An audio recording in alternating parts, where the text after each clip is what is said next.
Hi hello అందరికి నమస్తే. నేను జర్నలిస్ట్ రవీందర్.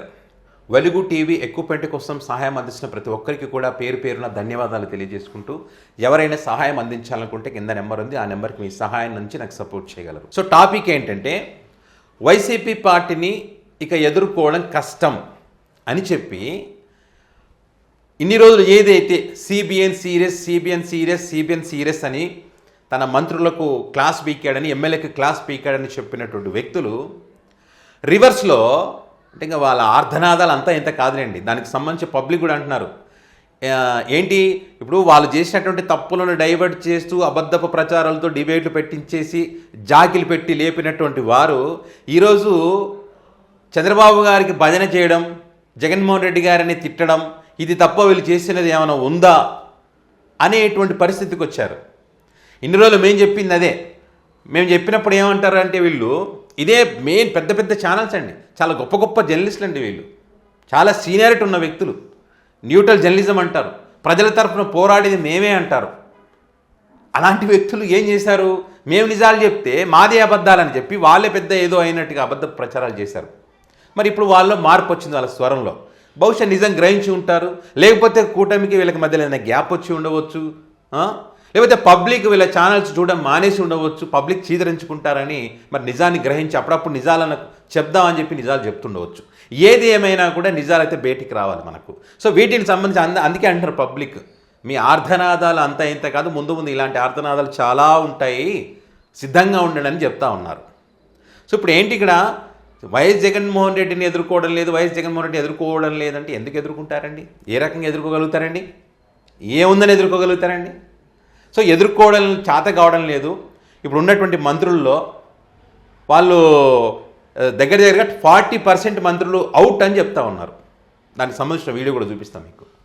40% మంది మంత్రులు అంటే వీళ్ళంతా ఏంటంటే, మొదటిసారి మంత్రులు అనేటువంటి వాళ్ళు కొంతమంది, సీనియారిటీ కలిగినటువంటి మంత్రులు కొంతమంది, వీళ్ళంతా వాళ్ళ శాఖలలో సక్సెస్ఫుల్గా పనిచేయడంలో విఫలమవుతున్నారు.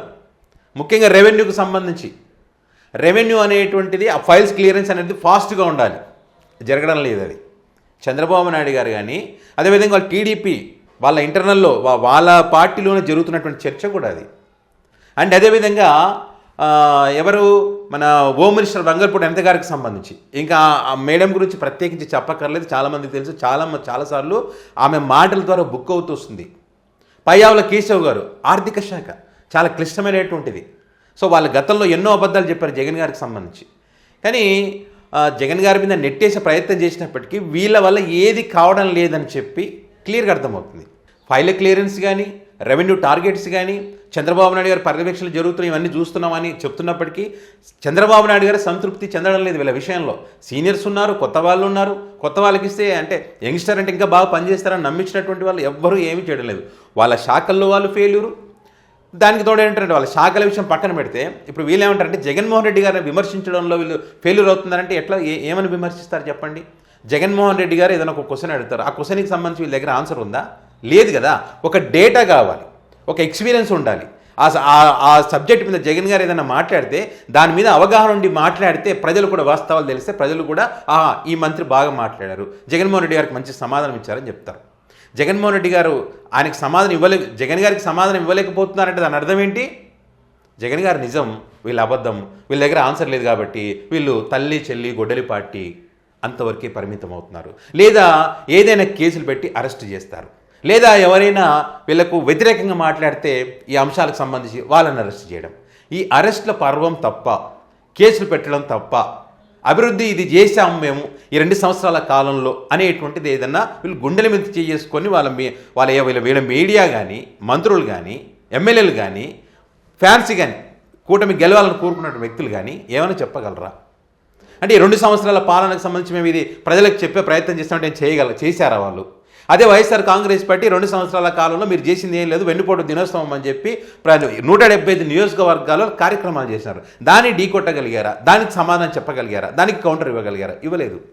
సో వాళ్ళకి అదే బాధ. ఇప్పుడు వీళ్ళకి కౌంటర్ ఇవ్వలేకపోయారంటే, కౌంటర్ ఇవ్వాలంటే ఏం చేయాలి? మీ దగ్గర ఆన్సర్ ఉండాలి. మీ దగ్గర ఆన్సర్ లేదు. మీ దగ్గర ఆన్సర్ లేదంటే కారణం వాళ్ళు అడిగిన దానికి వాళ్ళు చెప్పిన ఏదైతే పనులు మీరు చేయలేదు. మీరు చేసి ఉంటే కనుక ఆన్సర్ ఇచ్చేటోళ్ళు లేదు. సో డెఫినెట్గా ఏమైతే మీరు ఫెయిల్యూర్ అయినట్టే, వైసీపీ సక్సెస్ అయినట్టే. సక్సెస్ ఏంటంటే వాళ్ళని మీరు ఎదుర్కోలేకపోతున్నారు. అందుకే అంటున్నారు పబ్లిక్. ఇప్పుడే ఏముంది, 2 సంవత్సరాలకే ఇంకా ముందుంది ముసళ్ళ పండుగ. మనసు ఒక్కసారి జగన్మోహన్ రెడ్డి గారు ఫీల్డ్లోకి అడుగు పెడితే, పాదయాత్ర మొదలు పెడితే ఇంకా చాలా కష్టం. పబ్లిక్ ఇప్పటికే జగన్ గారి దగ్గరికి వస్తూ ఉన్నారు.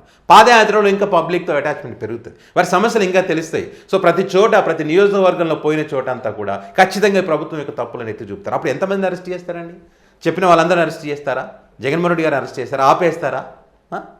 సో ఇవన్నీ కూడా రానున్న రోజుల్లో చాలా క్లిష్టమైనటువంటి పరిస్థితులు ఈ కూటమి ఎదుర్కోబోతుంది అన్నదానికి ఎగ్జాంపుల్ ఇక్కడ వాళ్ళ మీడియాలో చెప్తున్న మాటలే. ఒకసారి వీళ్ళ మాట వినండి. ఇటువంటి క్యాబినెట్లో సగానికి పైగా మంత్రులను గనక మార్చకపోతే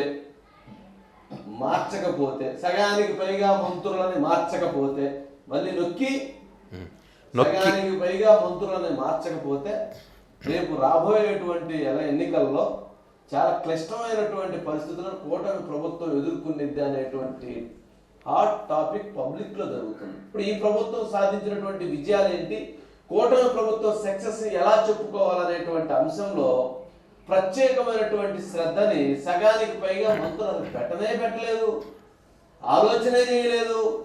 మేము పెట్టామా, తిన్నామా, అయిపోయిందా, ఇంతే. ఇంకేం లేదు. సగానికి పైగా మంత్రులు చంద్రబాబు నాయుడు గారు తిరిగితే మాట్లాడరు, పవన్ కళ్యాణ్ గారు తిరిగితే మాట్లాడరు, లోకేష్ గారు తిరిగితే మాట్లాడరు, కూటమి ప్రభుత్వాన్ని తిరిగితే కూడా మాట్లాడరు. సరే వీళ్ళందరూ తిట్టినా మాట్లాడలేదు అనుకోవచ్చు, వాళ్ళని తిట్టినా కూడా మాట్లాడరు. వీళ్ళెక్కడ అనిపించారా బాబా అనిపించారు.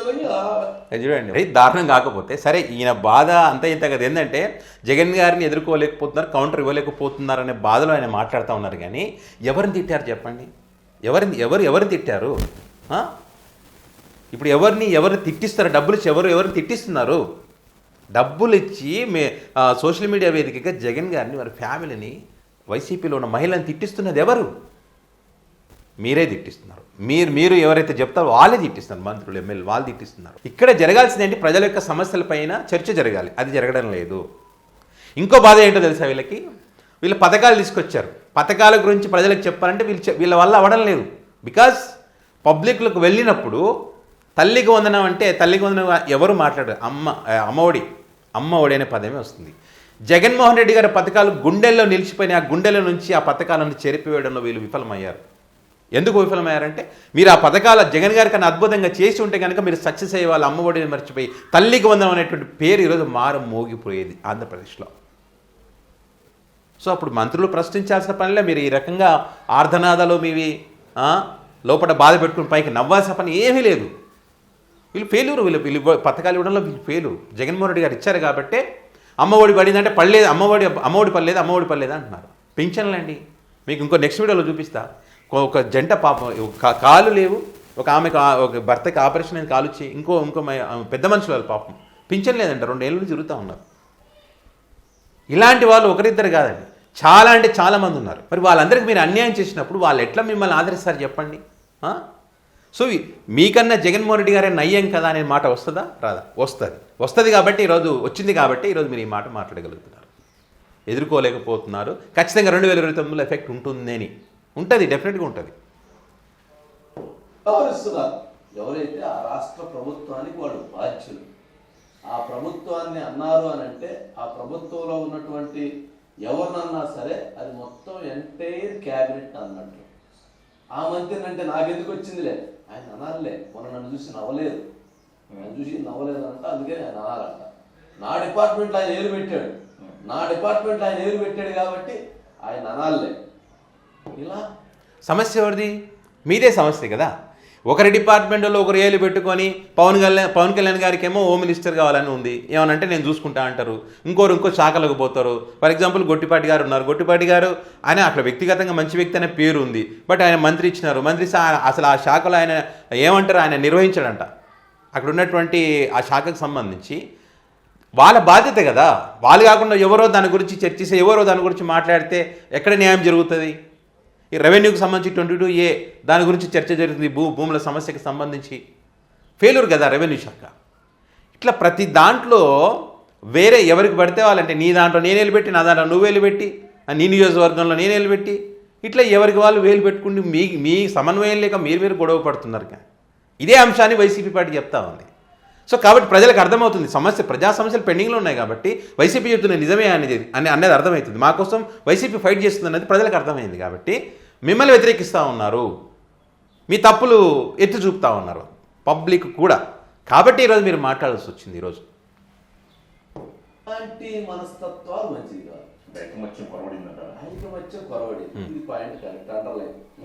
అండర్లైన్ చేసుకున్నాను. ఐకమత్యం లేదు కూటమిలో, టీం వర్క్ కొరవడింది, లేదు మీడియా మేనేజ్మెంట్ కొరవడింది, ప్లానింగ్ కొరవడింది. ఎస్, మీడియా మేనేజ్మెంట్ కొరబట్టిందంటే ఒక మీడియాలో ఒకలాగా చెప్తారు, ఇంకో మీడియాలో ఇంకోలాగా చెప్తారు ఒకటే అంశాన్ని. ఇప్పుడు చంద్రబాబు నాయుడు గారు ఏది తిరుమల 7వ మైల్ దగ్గర విగ్రహం చోరీ జరిగితే, చిన్న విగ్రహం అండి, చిన్న విగ్రహం చోరీ జరిగితే దాని గురించి ఇది చేయాలని చెప్పి చంద్రబాబు గారు అన్నారు. వాళ్ళ మీడియాలో ఏముంటుందంటే భక్తిభావంతో ఆ భగవంతుడు తన దగ్గర ఉంచుకోవాలని ఆ వ్యక్తి ఆ విగ్రహాన్ని తీసుకుపోయారని చెప్పి వాళ్ళ మీడియాలో వేస్తారు, ఇంకో దాంట్లో ఇంకో రకంగా వేస్తారు. కొరబడింది. ఒక అంశానికి సంబంధించి జగన్మోహన్ రెడ్డి గారి ఎపిసోడ్లు ఏదైనా ఉంటే ఒక దాంట్లో ఒకటి, ఇంకో దాంట్లో ఇంకొకటి. ఈ మధ్యకాలంలో మీరు చూడండి అలాగే ఉంటాయండి. అందుకే మీరు ఒక్కొక్కరు మాట్లాడుకుని వేయలేదా ఈ టాపిక్ మీద అనే ఒక చర్చ మనం ప్రజల్లో చూస్తూ ఉన్నాం. ఎస్, కొరబడింది. మేనేజ్మెంట్ అంటే ఏంటండి? ఇప్పుడు వాళ్ళు ఏం చేస్తూ ఉన్నారు? జగన్ గారు అడిగిన ప్రశ్నలకు ఇక ఈ డిబేట్లు పెట్టినప్పుడు ఈ క్వశ్చన్ అడగాలంటే అది అడిగారు వాళ్ళు, అది అడిగారు. వంగి ఎందుకు దండాలు పెట్టారు జగన్మోహన్ రెడ్డి గారు? జగన్మోహన్ రెడ్డి గారు ఈ మాట ఎందుకు అన్నారు? ఏం అవసరం ఉందన్నారు? ఏం రైట్స్ అంటే ఇట్లాంటివి అన్నమాట. అసలైన వదిలేసి ఇట్లాంటివి మాట్లాడుతూ ఉంటారు. స్ట్రాటజీ పొరబడింది. మంత్రి గారి దగ్గర లేకపోతే ముఖ్యమంత్రి గారి దగ్గరకో ఎవరన్నా వెళ్ళినటువంటి వాళ్ళు కూడా ఒకటే నేర్చుకున్నారు, జేబులో బటన్ పెట్టుకొని వెళ్తున్నారు. Button tuck నొక్కుతున్నారు. నొక్కగానే అదేంటి సౌండ్ అద్భుతం, అమోఘం, అసలు అదే జయము చంద్రన్న అంటారు కదా. వీళ్ళు బటన్ నొక్కేది ఏంటంటే చంద్రబాబు నాయుడు గారి భజనకి బటన్ నొక్కారు.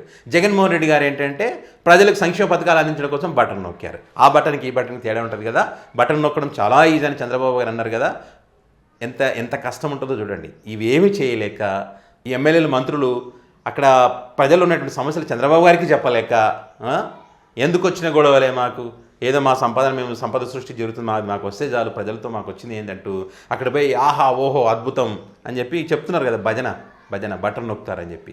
అది వాస్తవ పరిస్థితి. కాబట్టి ఎవరికి వాళ్ళు సంపాదించుకునే దాంట్లో, ఎవరికి వాళ్ళు భజన చేసుకునే దాంట్లో బిజీగా ఉన్నారు. కేవలం జగన్మోహన్ రెడ్డి గారిని, వైసీపీ పార్టీ నాయకులను కేసులు పెట్టి ఇరికించేసి ప్రజలు నమ్మేస్తున్నారులే, వీళ్ళు ఏదో తప్పు చేశారు కాబట్టి అరెస్ట్ చేస్తున్నారని వీళ్ళు ఏదో అనుకుంటున్నారు. కానీ ప్రజలు అన్నీ చూస్తూ ఉన్నారు. ఖచ్చితంగా బ్లాస్ట్ అయ్యే రోజు వస్తుంది. ఆ బ్లాస్ట్ అయ్యే రోజు వస్తుందనడానికి, ప్రజల్లో మార్పు కలుగుతుందనడానికి ఇక్కడ వంశీ గారు మాట్లాడినటువంటి మాటలే అతిపెద్ద ఎగ్జాంపుల్.